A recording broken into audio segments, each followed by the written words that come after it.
lies. Look me in the face, tell me that you love me, even if it's fake.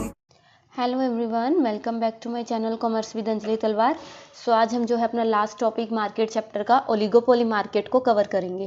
Oligopoly क्या है? एक ऐसी तरह की मार्केट है जहाँ पे फ्यू सेलर्स हैं, सिर्फ कुछ ही नंबर ऑफ सेलर्स हैं, लेकिन ये सेलर्स जो है बहुत बड़े बड़े हैं। लाइक ऑटोमोबाइल्स इंडस्ट्री हो गई, जो हमारी कार मेकिंग होती है ना, तो कुछ ही सेलर्स हैं, कुछ ही ब्रांड हैं, लेकिन वो बहुत बड़े लेवल पे वर्क करते हैं और लार्ज नंबर ऑफ बायर्स हैं, तो इसको हम कहते हैं ओलिगोपोली। अभी तक हमने परफेक्ट कॉम्पिटिशन में large number of sellers and buyers पढ़े, मोनोपोली में single seller large number of buyers पढ़ा, मोनोपोलिस्टिक में large number of sellers and buyers, लेकिन ओलिगोपोली में क्या है? Few sellers. सेलर्स कितने होंगे? फ्यू, मतलब 2 4 6 इतने की वो मैं अकाउंटेबल हूँ, ठीक है, थोड़े से सेलर्स हो लेकिन लार्ज नंबर ऑफ बायर्स हैं। लेकिन जो सेलर है वो एक दूसरे के ऊपर बहुत ज़्यादा डिपेंड है। कैसे? वो देखते हैं, समझो इस बात को। देखो ये क्या कहना चाहता है, कहता it is a form of market in which there are few big firms and a large number of buyers of a commodity।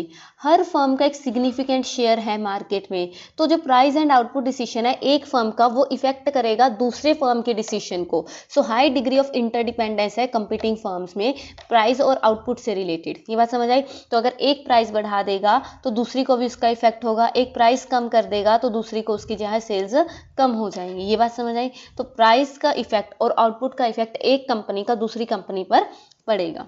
ये बात समझ आई? So this type of competition involving high degree of interdependence, इसी को हम कहते हैं cut throat competition.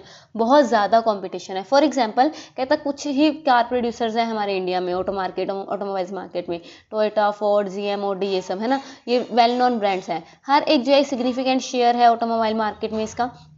Price and output decision her producer का, लाइक टोयोटा का, वो इम्पैक्ट करेगा फोर्ड और जीएम पे, है ना, तो वो चीज़ आ जाएगी। इसको हम कहते हैं ओलिगोपोली मार्केट। तो इसके मेन फीचर्स क्या हुए? इसके मेन फीचर्स हुए फ्मॉल नंबर ऑफ बिग फर्म्स, मतलब नंबर स्मॉल है लेकिन फर्म का जो साइज है वो बहुत ज़्यादा लार्ज है, उन्होंने मार्केट शेयर बहुत ज़्यादा कवर किया हुआ है।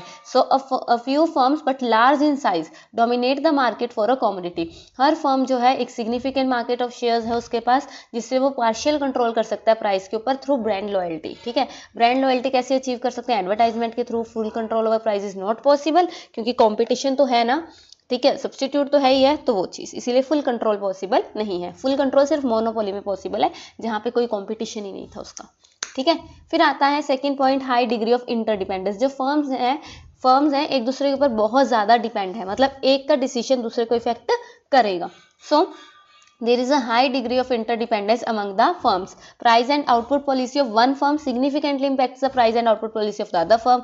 प्रोड्यूसर जो है वो अपनी प्राइस नहीं बढ़ा सकता राइवल फर्म्स को ध्यान में रखते, क्योंकि हो सकता है राइवल फर्म उस प्राइस को ना बढ़ाए और फिर उसकी सेल कम हो जाए, और अगर वो कम कर दे तो राइवल फर्म उससे भी ज़्यादा कम कर दे प्राइस को। ठीक है, तो ये चीज़ क्या है, इफेक्ट करती है हमारे ओलिगोपोली मार्केट में फर्म्स के डिसीशंस को। ठीक है, not possible to determine firms demand curve, सिर्फ यही है। वैसे इसमें ना, अब इस सिलेबस में नहीं, आपको अगर आप आगे पढ़ोगे इकोनॉमिक्स में जाओगे है ना सब्जेक्ट में, तो किंक्ड मार्केट डिमांड कर्व आती है इसमें, लेकिन हमारे सिलेबस में वो है नहीं। तो it is not possible to define determine firms demand curve under oligopoly. क्यों? क्योंकि ये पॉसिबल ही नहीं है कि क्वांटिटीज या प्राइस चेंज के साथ कितना चेंज आ रहा है ये पता ही नहीं लग रहा। कहता अगर एक फर्म अपनी प्राइस को लो कर दे तो उसकी डिमांड की प्रोडक्ट की डिमांड शायद ना भी बढ़े, क्योंकि राइवल फर्म्स उससे भी ज़्यादा प्राइस लो कर दे, है ना, क्योंकि यहाँ पे कट थ्रोट कॉम्पिटिशन है। फिर नेक्स्ट पॉइंट इसका आएगा फॉर्मेशन ऑफ कार्टल्स। कार्टल्स मैंने आपको कल भी बताए थे क्या होते हैं। कार्टल्स होते हैं ग्रुपिंग, जब ग्रुप बना लेते हैं आपस में कि हम कंपटीशन को अवॉइड करेंगे, है ना, जब ये सारी ऑटोमोबाइल्स की जो कंपनीज हैं, लगा लो ग्रुप बना लिया उन्होंने कि हम जो है कंपटीशन को अवॉइड करके मोनोपोली क्रिएट कर सकते हैं, तो वो चीज़ किसको कहते हैं? कार्टल। लेकिन ये लीगली नहीं होता, ठीक है, इलीगल होता है। So with the view to avoid competition firms में form a cartel. It is a kind of agreement among the firms to avoid competition, तो इसको कोल्यूसिव ओलिगोपोली भी कहते हैं। इसमें क्या होगा, आउटपुट क्वार्टर्स डिसाइड हो जाएंगे, प्राइस फिक्स्ड हो जाएगा। कई बार जो लीडिंग फर्म है, मतलब जो मेन है, वो प्राइस लीडर होती है, वही प्राइस बताएगी और सारी फर्म्स उसको फॉलो करेंगी। कोल्यूसिव। नॉन कोल्यूसिव होता है जिसमें ये एग्रीमेंट नहीं होता, कॉम्पिटिशन होता है। ठीक है, फिर हो गया एंट्री बैरियर्स। अब यहाँ पे फ्यू ही फर्म्स हैं, और एंट्री बैरियर्स क्यों हैं? देखो यहाँ पे पेटेंट राइट्स भी हो सकते हैं, ठीक है, टेक्नोलॉजी पे पेटेंट राइट भी हो सकता है। यहाँ पे जो इतना लार्ज फर्म है कि इतनी ज़्यादा रिसोर्सेज की नीड है, जो छोटे मोटे जो मार्केट सेलर्स हैं वो नहीं यूज, मतलब पॉसिबल ही नहीं उनके लिए ये प्रोड्यूस करना। So various barriers to the entry of the new firms, these barrier are created largely through patent rights. और इन्हीं बैरियर्स की वजह से जो एग्जिस्टिंग फर्म्स हैं वो वरीड नहीं होती कि न्यू एंट्री आ जाएंगी मार्केट में, वो पॉसिबल नहीं होता। ठीक है। और जो कंपटीशन है वो यहाँ पे नॉन प्राइस कंपटीशन है। मोनोपोलिस्टिक में भी नॉन प्राइस था और ओलिगोपोली में भी। क्यों? क्योंकि ओलिगोपोली में फर्म जो है प्राइस कंपटीशन को अवॉइड करना चाहती है, वो नॉन प्राइस कंपटीशन में ज़्यादा काम करती है। लाइक कोक एंड पेप्सी है, वो अपने product at the same price बेचती है, लेकिन अपने मार्केट शेयर को बढ़ाने के लिए कोई ना कोई aggressive non price competition like advertisement हो गया, स्कीम्स वगैरह वो यूज़ करती हैं, जिसको हम कहते हैं नॉन प्राइस कंपटीशन। फिर मैंने आपको बताया दो तरह के बताई देते, कोलिसिव एंड नॉन कोलिसिव ओलिगोपोली। कोलिसिव ओलिगोपोली कब होगा? जहाँ पे few firms in the market वो डिसाइड करेंगे एक फॉर्मल एग्रीमेंट करके कि हम कंपटीशन नहीं करेंगे, ठीक है, मतलब साथ में रहेंगे। और नॉन कोलिसिव में क्या होगा? इस तरह की मार्केट फ्यू फर्म्स हैं, लेकिन हर फर्म जो है अपनी प्राइस एंड आउटपुट पॉलिसी बना रही है और एक दूसरे के राइवल हैं, वो मतलब कंपटीशन में है, ठीक है, वो चीज़ आ जाएगा। समझ आया? इजी। अब आता है ये क्वेश्चन जिससे आपके सारे ये रिवीजन हो जाएगी जितने भी हम मार्केट्स अभी तक पढ़ के आए हैं। देखो, perfect competition, monopolistic, monopoly, oligopoly, right, इसको हम पढ़ते हैं। सबसे पहला नंबर ऑफ सेलर्स। तो मुझे बताओ, परफेक्ट कंपटीशन में large number of sellers and large number of buyers. Monopolistic में भी large number of sellers, large number of buyers.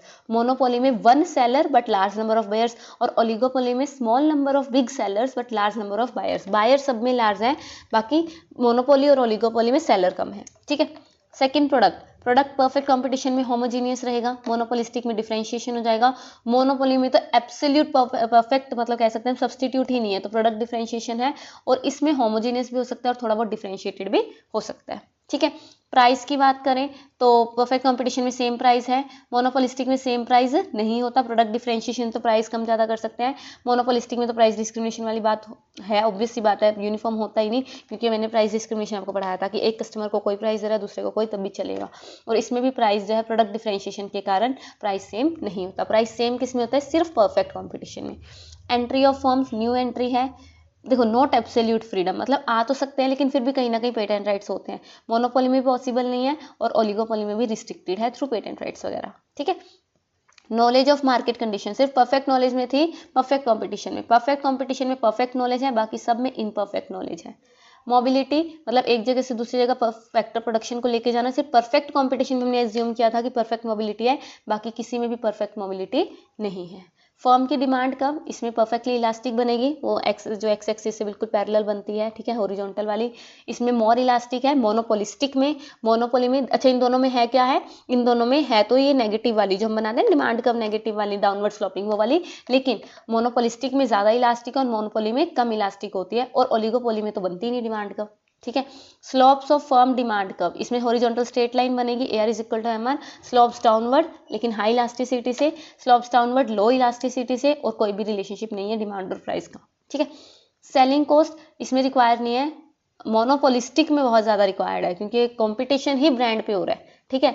Monopoly में भी रिक्वायर्ड नहीं है क्योंकि एक चीज़ एक के पास मिल रही है, कंपटीशन है ही नहीं, और इसमें भी कंपटीशन है तो सिग्निफिकेंट है। Degree of price control, perfect competition वाला कोई भी प्राइस कंट्रोल नहीं कर सकता। मोनोपोलिस्टिक में पार्शियल कंट्रोल है, मोनोपोली में फुल कंट्रोल है, ओलिगोपोली में भी पार्शियल कंट्रोल हम कर सकते हैं।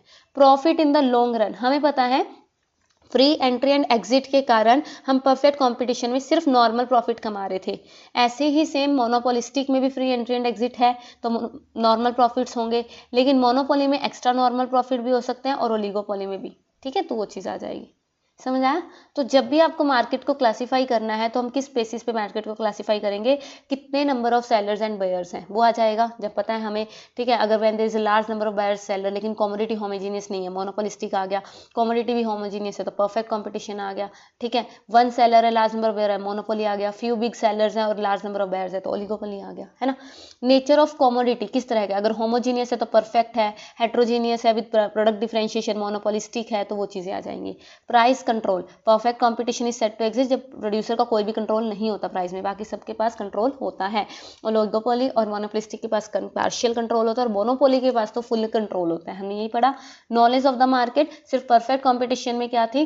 फुल नॉलेज थी, बाकी किसी भी फॉर्म में परफेक्ट नॉलेज नहीं थी। और मोबिलिटी ऑफ फैक्टर्स भी एक ऐसा फैक्टर है जो हमने सिर्फ परफेक्ट कंपटीशन में पढ़ा, बाकी किसी में ये फीचर नहीं था। इजी, तो ये 5 पॉइंट थे जिसके बेसिस पे हम जो है अपने मार्केट को डिफरेंशिएट कर सकते हैं। इजी, सो ये था आपका लास्ट चैप्टर, हमारी माइक्रो इकोनॉमिक्स इसी के साथ डन होती है।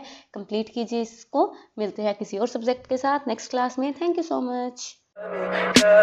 Tell me pretty lies, look me in the face, tell me that you love me, even if it's fake.